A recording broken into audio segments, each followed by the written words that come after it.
Pupunta ako mga bossing ko doon sa kabila. Tingnan ko kung baka bukas pa yung ano doon, waterfalls. Daddy, may ilaw na kay Joelyn. Daddy, ano tao dito? Hoy! Okay, buisit ka. Bahala ka dyan. Ano itong hinayupan natin? May ilaw na daw kay Joelyn. Wala ka? Yan, titignan ko pa mga bossing.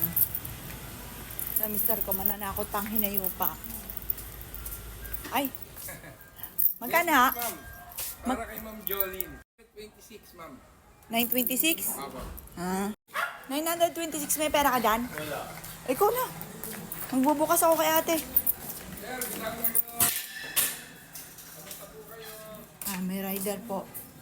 Umorder po kami ng ano. Kasi alam niyo po ba mga bossing ko, sabi ko nga po sa inyo, lahat ng account namin, si Joelyn po ang may gawa. Pati yung Grab mga bossing ko, yung Grab na ano, kaya naalala nila bigla si Joelyn kapag daw po may na-order sa ano, sa Grab mga bossing. Yan, wala pa siyang ilaw. Medyo madilim na. Wala na pong inaasahan dito, oh. Buti na lang mga boss, bukas na po yung ilaw. Kasi kahapon, sarado yung ilaw, madilim po dyan. Pagkatapos, yung waterfalls, yun nga po ay bukas pa. Kaya saktong-sakto, noong gabi, mga bossing ko, buti na napapunta kami dito. At buti na lang, naisipan ko yung challenge na yun. Kasi may pagkakataon pala po, mga bossing ko, na ganun. Yun. Ngayon, ito pa lang yung binuksan ng mister ko. Kasi dito lang siya mismo malapit sa pinto. Ngayong umaga, ako lang ang bukod tangi na nagbubukas dito. Hello anak. Parang amoy bulaklak. Kasi may bagong bulaklak. Hello anak. Mga anak ko, good evening. Good evening mga anak. I love you. Yeah, may nagtanong sa akin kung saan daw po nabibili ang mahalabi rin na Manawag na ito.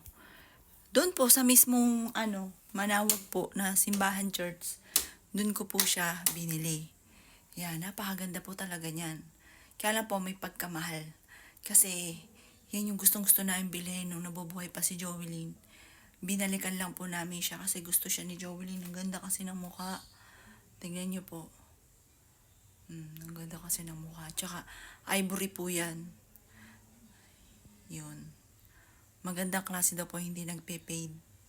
Pero ito, hindi rin nagpe-paid. Doon din namin siya binili sa may taas mismo ng church, mga bossing. Hindi sa bangketa, mga bossing. Doon sa mismong loob ng simbahan sa taas. Yung pipila po kayo.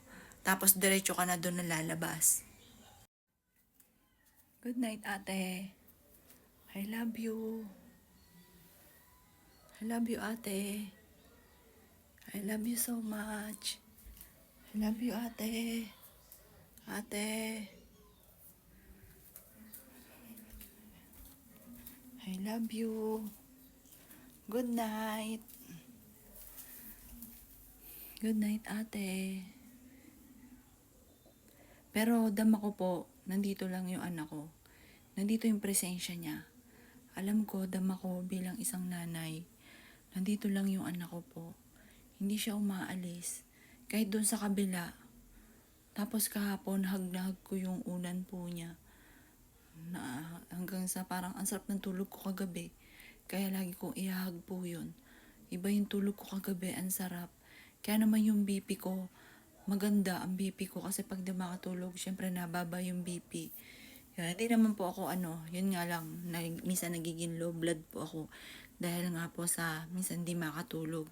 Pero kagabi, dam ako, ang sarap ng tulog ko. Pag akit namin sa taas, ang sarap ng tulog ko. Niapos ko yung una ni Joelyn. Yan, anak, I love you.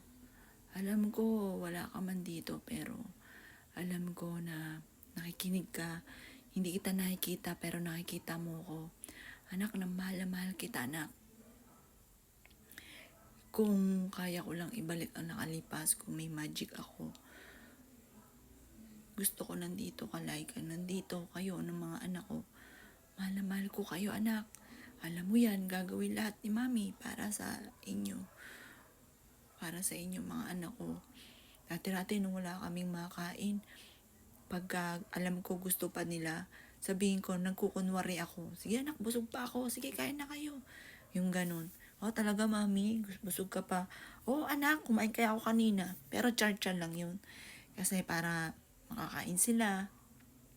Tapos, nung nagkaroon naman kami ng pera, kung anong gusto po nila, gusto mo kumain sa ganito, sige, kain ka agad. Kain tayo sa ganito, kung saan nyo gusto. Punta tayo sa ganito, kung saan nyo gusto. Sobrang mahal ko po ang mga yan. Sobrang umikot yung buhay ko, umikot yung mundo ko. Sa aming apat, sa amin lang apat. Parang sanay ako, kami lang. Yun, nung ano na ako mag-vlog, siguro naisip ko din, kaya nangyari po yung mga gantong bagay. Kaya naano ko dito sa pagbablog kasi kung siguro hindi pa to nangyayari, tapos nangyari yung gantong pagsubok, wala akong ibang mapagsabihan, hindi ko alam kung kanino ko i-release, kung ano yung nagpapabigat sa aking kalooban. Kasi nagpapagaan lang sa kalooban ko, yung magsalta na magsalta sa video, at yung mga anak ko, yun lang, ang anak ko lang, lagi kong kausap. Kaya parang nung ako'y nagkaroon ng problema, bigla ako siyang naalala. Siya lang kasi yung lagi kong kausap. Sasabihin ko, anak, naiinis ako. Ayun, tumiktik ang butike. Alam ko, nandyan lang siya. Hindi ako natatakot. Dama ko lang dito yung presensya ng anak ko. Kasi sabi nila, pag tumiktik ang butike, kung ano yung sinasabi mo, totoo po yun, or sinasang-ayunan ka. Noon nga pong, yung nagkaroon ako ng, parang naging emotional ako ng isang araw. Siya kagad nasa isipan ko kasi dati-dati, kapag sasabi ako sa kanya, anak, naiinis ako sa ganito, naiinis ako kay ganyan. Tapos iiyak ako sa kanya. Sabi ko, kakainis talaga, mga ganon. Sabi niya, mami, huwag mo na lang pansinin kasi, gaganon na lang yun. Kasi ganito, papaliwanagan ako nun. Kasi may minsan, tayo kasi, lahat naiinis tayo, napapangunahan tayo ng inis, ng galit.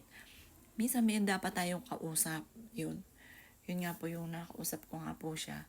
Pag nakakausap ko siya, napapayuhan niya ako. Yung kumakalma po ako. Alam niya po yan. Kaya siguro, tingin ko, hindi na siya sa akin nagbigay ng problema. Kasi baka alam niya na mag-aalala ako. Yun ang pinakamayor na kaya tingin ko kaya hindi niya sinabi. Dahil ayaw niya ako mag-aalala. Ayaw niya dadagdag pa sa problema. Pero mali. Kasi dapat yung mga ganun hindi sinisikreto. Kasi talagang parang jet ako, malaman ko lang yun. Talagang susugod talaga ako. Talagang dapat kang isugod sa ospital. Dapat ganun. Pero may nagsasabi, siguro talagang oras niya na. Kasi kung hindi pa niya oras, siguro maliligtas siya. Yung ganun. Yung maraming mga payong ganun. Pero naisip ko yung mga napapanood ko sa TV, baka nga ganun. Siguro nga, oras niya nga talaga na. Pero anak, alam ko, nandyan ka.